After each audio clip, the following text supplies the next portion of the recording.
¿Has estado alguna vez en una corte judicial en la que un hombre estuviera en riesgo de ser condenado de por vida? Es un asunto serio. El juez pregunta al vocero, ¿cuál es su veredicto? Si el vocero dice la palabra inocente, un diluvio de alegría inunda a quien era juzgado y sus seres amados respiran con alivio. Pero si el vocero dice culpable, es un momento trágico. Ese es el drama en las cortes terrenales. En este programa, permite que dirijamos nuestra atención al juicio de los siglos, a nuestra cita ante el Tribunal Celestial. Toma tu Biblia y en un momento más regresaré.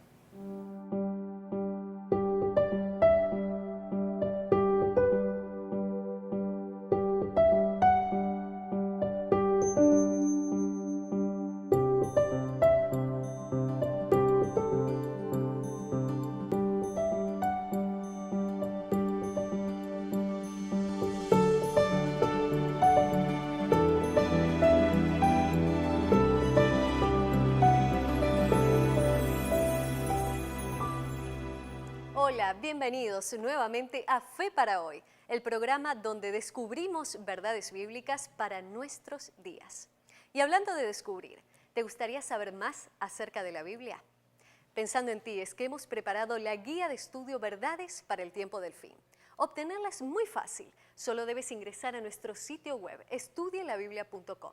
Completa allí un breve formulario y la recibirás de manera totalmente gratuita en la comodidad de tu hogar. O si lo prefieres, envíanos un mail con tus datos a esperanza@nuevotiempo.org. No te quedes sin tu guía Verdades para el Tiempo del Fin. Pídela ahora mismo en estudielabiblia.com. Y como en cada programa quiero saludar, me gustaría mandar un gran abrazo a todos nuestros amigos que nos siguen a través de Facebook /Fe para Hoy y también a aquellos que nos dejan sus mensajes y preguntas en nuestro blog nuevotiempo.org/Fe para Hoy. Y si tú no lo sabes, allí puedes ver todos los programas que ya fueron exhibidos. Puedes verlos, reverlos y compartirlos con tus amigos. Ya lo sabes, nuevotiempo.org/Fe para Hoy. La Biblia contiene diversas profecías, sobre todo en los libros de Daniel y de Apocalipsis, pero una de esas profecías es especial. ¿Quieres saber cuál es? Entonces, quédate con nosotros. Hoy en nuestro programa, la profecía bíblica más sorprendente. ¿Seremos juzgados ante Dios? ¿Cuándo será este juicio? Pienso que sí, va a juzgar a todos, pero creo que nadie puede tener miedo si no ha hecho nada malo. Sí, de acuerdo a sus obras. No creo. No creo porque no existe. Obvio. Sí, porque como hay tanta maldad en la tierra, ¿cierto? Entonces yo pienso que sí. No sé qué piensan ustedes. ¿Realmente seremos juzgados por Dios? ¿Juzgará a todos los hombres o solo a los que creen en Él? Que si Dios va a juzgar a todos los hombres conforme a las cosas que han hecho, conforme a lo que dice su palabra. Algún día Dios va a tener que juzgarla por todos los pecados que cometió, ¿no? Sí. ¿Por qué? Porque yo, por la vivencia que he tenido, me he dado cuenta que muchos de los actos que muchas personas han hecho se han revertido. Sí, eso es básico. Desde ahora Dios está pendiente de las cosas que nosotros hacemos ahora para un futuro, ¿no? Absolutamente. ¿Por qué? Porque, Él nos conoce y va a llegar el momento final en que va a terminar el tiempo de gracia y los que no quisieron aceptarlo van a tener que asumir también las consecuencias. Toda persona tiene una cita. Nadie está exento. La Biblia afirma claramente en 2 Corintios 5:10, porque es necesario que todos nosotros comparezcamos ante el tribunal de Cristo. En cierta ocasión se le preguntó al estadista Daniel Webster, ¿cuál es el asunto más importante que se le cruzó alguna vez por la mente? Su respuesta da que pensar. Dijo, mi responsabilidad personal ante Dios. Hoy vamos a focalizar nuestra atención en el juicio. Como hemos visto en un tema anterior, Cristo tiene un mensaje especial para este tiempo que se encuentra en Apocalipsis capítulo 14, versículos 6 al 12. Ese mensaje fue diseñado específicamente para preparar a hombres y mujeres de esta última generación para la venida de Cristo. Hoy vamos a dirigir nuestra atención a Apocalipsis 14:7 y dice así: Temed a Dios y dadle gloria, porque la hora de su juicio ha llegado. Y en este versículo muestra claramente que antes del regreso de Cristo habrá un mensaje que llegará a todo el mundo anunciando la hora del juicio. También debe revelar claramente cuándo ocurrirá el juicio y cuándo comenzará. ¿Sabes que los libros de Daniel y Apocalipsis son dos de los grandes libros proféticos que bosquejan la historia de este mundo? En Daniel, por ejemplo, la visión del profeta fue dirigida a la sala del trono celestial. Y en Daniel capítulo 7, versículos 9 y 10, dice lo siguiente: estuve mirando hasta que fueron puestos tronos y se sentó un anciano de días. Millares de millares le servían y millones de millones asistían delante de él. El juez se sentó y los libros fueron abiertos. Queda claro entonces que el juicio tiene lugar en el cielo. Ahora, en Daniel 8:14, el profeta se enfoca en el tiempo del juicio. Dice: hasta 2300 tardes y mañanas, luego el santuario será purificado. Ahora bien, la pregunta lógica que tenemos que formular es: ¿qué tiene que ver la purificación del santuario con el juicio? La Biblia menciona dos santuarios, uno en la tierra y otro en el cielo. En el santuario terrenal, o sea, este santuario que estuvo aquí en la tierra era un modelo del original que está en los cielos y debía servir como una ilustración del plan de salvación. Hay dos servicios principales conectados con el santuario. Estaba el servicio diario y el servicio anual. Con respecto del servicio diario, cuando un hombre pecaba, llevaba un sacrificio, confesaba su pecado sobre el animal y entonces lo mataba.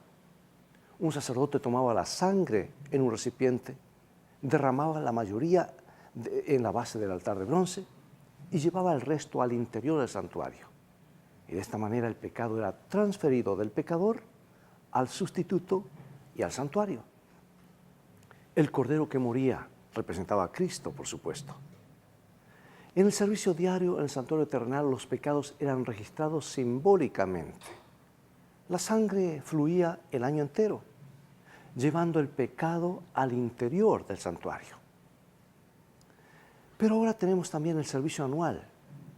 10 días antes, el sonar de las trompetas de plata le advertía al pueblo que el día de la expiación estaba cerca. Tenían 10 días para analizar sus corazones, arrepentirse de sus errores y confesar sus pecados. El día de la expiación era un gran día de juicio. Todo el que no participaba de este servicio anual era cortado del campamento. Los servicios del día de la expiación o la purificación del santuario se describen en detalle en Levítico 16 y representa el gran juicio investigador antes de que Jesús regrese por segunda vez. Por lo tanto, ¿qué significa para nosotros hoy la declaración de Daniel 8:14? Entonces el santuario será purificado. Bueno, lo mismo que significaba para Israel. Era una asamblea solemne ante Dios. Era un día de juicio nacional a la vez que individual. Las ceremonias terrenales descritas en Levítico 16 son figuras del juicio de Dios en el santuario celestial justo antes que Jesús aparezca en su segunda venida para recompensar a los que serán salvos. Ahora quisiera que observes algo especial que ocurría ese día. Se echaban suertes sobre dos animales, uno para ser el macho cabrío del Señor y el otro para ser el chivo expiatorio. El macho cabrío del Señor era sacrificado y su sangre se ofrecía como ofrenda por el pecado de todo el pueblo. Por otro lado, el chivo expiatorio era llevado al desierto donde moría. Representaba la muerte de Satanás, el originador y cómplice de todo pecado. ¿Sabes? Satanás es responsable del pecado que existe en todas partes. Por eso, él carga con la culpa corporativa el total del pecado de la humanidad. Debe pagar el precio por sus acciones malignas en el lago de fuego donde será erradicado para siempre. Eso representaba el macho cabrío dedicado justamente como chivo expiatorio. Ahora, consideremos el factor tiempo de este evento. Dice hasta 2300 tardes y mañana, luego el santuario será purificado. Dios le dio a Daniel este mensaje en un sueño, pero Daniel no entendió el significado de la visión. Pero el ángel Gabriel le dijo que la visión era para el tiempo del fin. Y aquí hay 3 puntos que arrojan luz sobre esta profecía de los 2300 días que se le entregó al profeta Daniel. Veamos estos 3 puntos. Número 1. La visión se extiende hasta el final del tiempo, porque dice que es para el tiempo del fin. Número 2. Dado que el servicio del santuario terrenal se interrumpió cuando Jesús murió en la cruz, y como la profecía de Daniel continúa hasta el fin del tiempo, entonces los 2300 días o años deben aplicarse al santuario celestial. Y número 3. Aquí tenemos una clave vital para la comprensión de esta visión, porque en la profecía bíblica el tiempo es simbólico. ¿Dónde encontramos la clave dorada para abrir el significado del tiempo en la profecía bíblica? Ezequiel 4:8, por supuesto. Día por año te he dado. Así tenemos que un día profético equivale a un año literal. Por tanto, 2300 días son 2300 años en realidad. ¿Sabes que Daniel enfermó? Él no podía comprender por qué el pueblo de Dios debería pasar tantos siglos antes de recibir lo prometido. En Daniel 9 encontramos al profeta pidiendo entendimiento y dirección y recibe el siguiente mensaje. Daniel 9:25. Sabe pues y entiende que desde la salida de la orden para restaurar y edificar Jerusalén hasta el Mesías príncipe, habrá 7 semanas y 62 semanas. Se volverá a edificar la plaza y el muro en tiempos angustiosos. Los judíos estaban en cautividad en la lejana Babilonia cuando se le dio esta profecía a Daniel. La ciudad de Jerusalén yacía totalmente en ruinas. Y el ángel le dijo a Daniel que la profecía comenzaría cuando se promulgara oficialmente el decreto final. Le permitiría a los judíos salir de la cautividad y regresar para reconstruir la ciudad de Jerusalén. Y el decreto que fue promulgado por Artajerjes en el otoño del 457 a.C. Ahora, la sorprendente profecía de Daniel predice la emocionante historia. Nos da las fechas exactas con asombrosa exactitud. La fecha del bautismo de Jesús, de su muerte en la cruz y también del rechazo del Evangelio por la nación judía, al igual que la proclamación del Evangelio al mundo gentil. La profecía declara que desde el decreto para reconstruir la ciudad de Jerusalén hasta el Mesías habría 69 semanas proféticas. Entonces aparecería el Mesías, o sea, Jesús. Y Jesús apareció exactamente en la fecha indicada. Fue ungido en el momento de su bautismo, como dice el apóstol, en el año 27. La profecía indicaba que quedaba todavía media semana profética o 3 años y medio de gracia para el pueblo de Israel. Y esos 3 años y medio coincidieron con el ministerio de Jesús después del bautismo. Pero también la Biblia dice que Jesús predicaba: el tiempo se ha cumplido. ¿Y qué quería decir? No hay duda que se refería al mismo periodo de la profecía de Daniel acerca del Mesías. O sea que la profecía de las 69 semanas, que había sido dada 500 años antes del Mesías, señalaba la fecha exacta del bautismo de Cristo. Esta predicción sorprendente ha convencido a muchos judíos dubitativos de que Jesucristo es el Mesías. Ahora recuerda que esta maravillosa profecía decía que 70 semanas, o sea 490 años, habían sido otorgados a los judíos y que los primeros 483 de los 490 llegaban hasta el ungimiento de Jesús, o sea, hasta su bautismo. Entonces la profecía dice, Daniel 9:26, Y después de las 62 semanas se quitará la vida al Mesías. Por lo tanto, en algún momento después de su bautismo en el 27 después de Cristo, Jesús sería cortado o crucificado. Y el siguiente versículo se enfoca en la fecha exacta en la que Jesús sería crucificado en el Calvario. Daniel 9:27. Y por otra semana confirmará el pacto con muchos. A la mitad de la semana hará cesar el sacrificio y la ofrenda. En el medio o en la mitad de esa 70ª semana profética otorgada a la nación judía, los sacrificios serían interrumpidos. Es sorprendente que en ese preciso tiempo, durante la fiesta de la Pascua, en la primavera del 31 después de Cristo, Jesús fue crucificado. Amigo y amiga, la profecía bíblica es totalmente confiable. Cristo, nuestro Cordero Pascual, fue sacrificado. El sistema de sacrificios apuntaba al futuro, pero nosotros ahora miramos hacia atrás, a la cruz. Entonces, en el 34 después de Cristo, justo 3 años y medio después de la cruz, tal como había predicho la profecía, los judíos sellaron finalmente su rechazo con el apedreamiento de Esteban. Entonces el Evangelio fue llevado a los gentiles. Y en Hechos capítulo 7 se nos dice que el sumo sacerdote judío actuando en nombre de la nación judía, sentenció la muerte de Esteban. ¿Por qué? Porque Esteban afirmó que Cristo era el verdadero Mesías. Por lo tanto, exactamente como estaba indicado, los 70 años otorgados a la nación de Israel llegaron a su fin.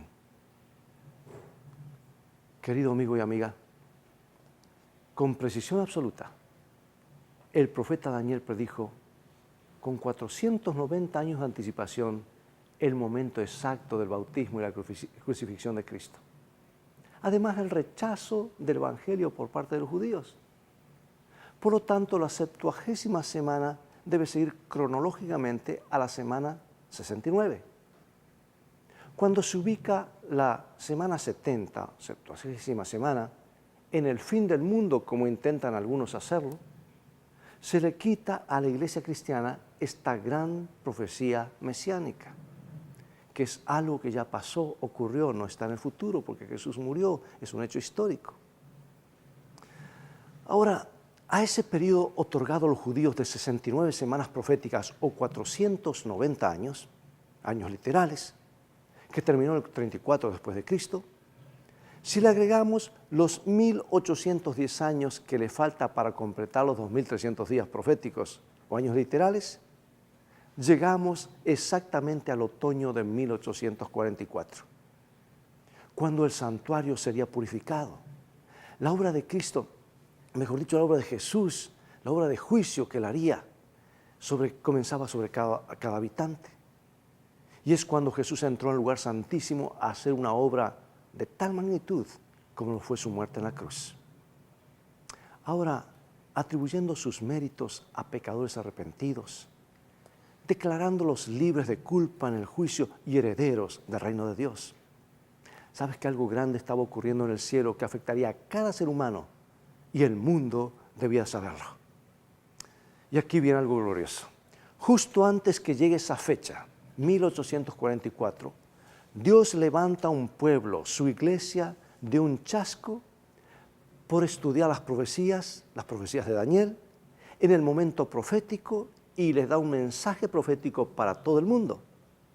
Y el primero de los 3 últimos mensajes de amor de Jesús al mundo es: temed a Dios, dadle gloria, porque la hora de su juicio ha llegado. Esto significa, amigos, que desde 1844 estamos viviendo en la hora del juicio. Qué verdad tan solemne para considerar. Todo nombre es evocado y cada caso examinado. Al saber esto, ¿sientes la necesidad de hacer cambios? ¿Tus hábitos, tus patrones de conducta, tu estilo de vida? Debería tener un efecto en ti y en mí, porque el tiempo es corto. Y cierro con este versículo de Romanos capítulo 13, versículo 11. Y en esto, conociendo el tiempo, que es ya hora de levantarnos del sueño, porque ahora está más cerca de nosotros nuestra salvación que cuando creímos.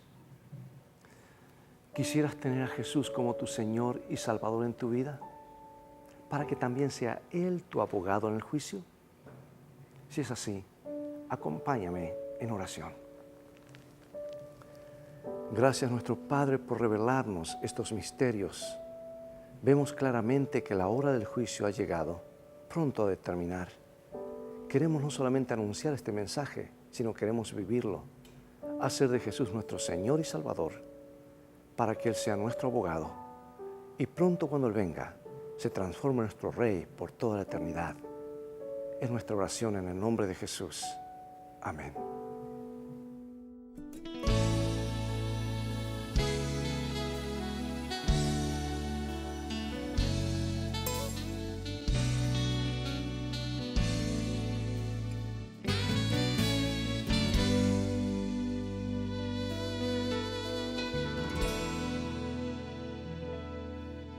Señor, una vez más suplico tu salvación. Ya cuántas veces yo seguí mi frágil corazón. Busqué hallar felicidad en mis fantasías, pues la libertad es lo que yo quería. Me aparté muy lejos, nunca más volví. Señor, yo sé que tu gracia me alcanzará.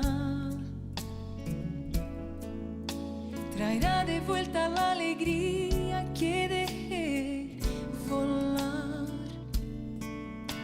Yo quiero oír de nuevo aquella dulce melodía y dejar al mundo esa melancolía. Yo no quiero más sin tu amor vivir. Ya nunca más sufrir. Ya nunca más llorar. Ya nunca más sentir la nostalgia que yo estoy sintiendo ahora. Yo te quiero seguir. Yo te encontraré.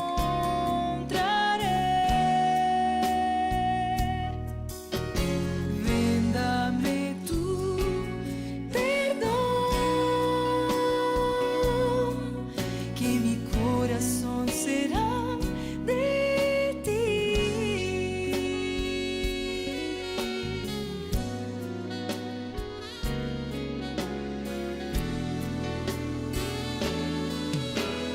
Cuando estaba allí sufriendo en medio del dolor,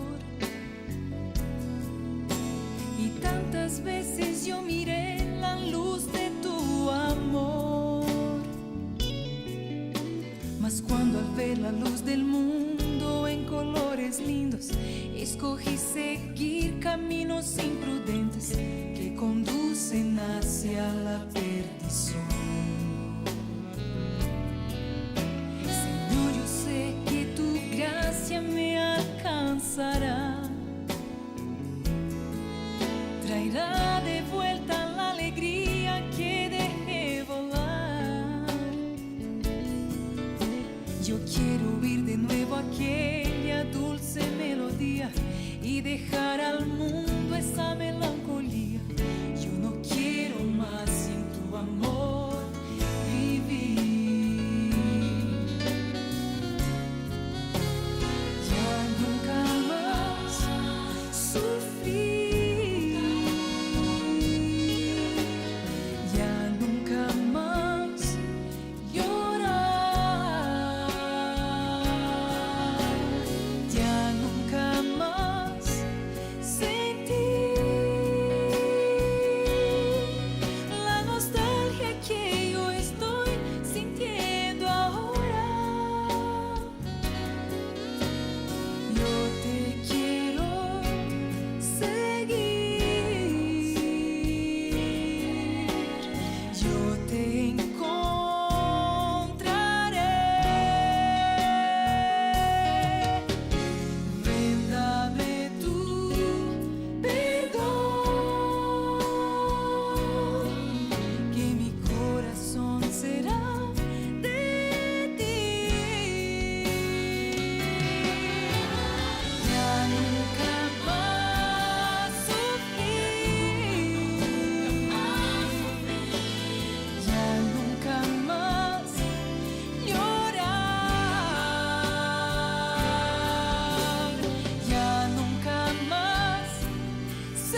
que mi corazón será de ti.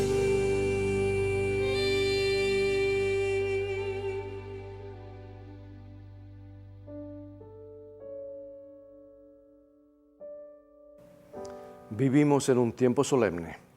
Hoy más que nunca debemos estudiar estas buenas nuevas y compartirlas con otros. Dios te bendiga y te guarde y recuerda, felicidad comienza con fe y la fe viene por el oír y el oír por la palabra de Dios.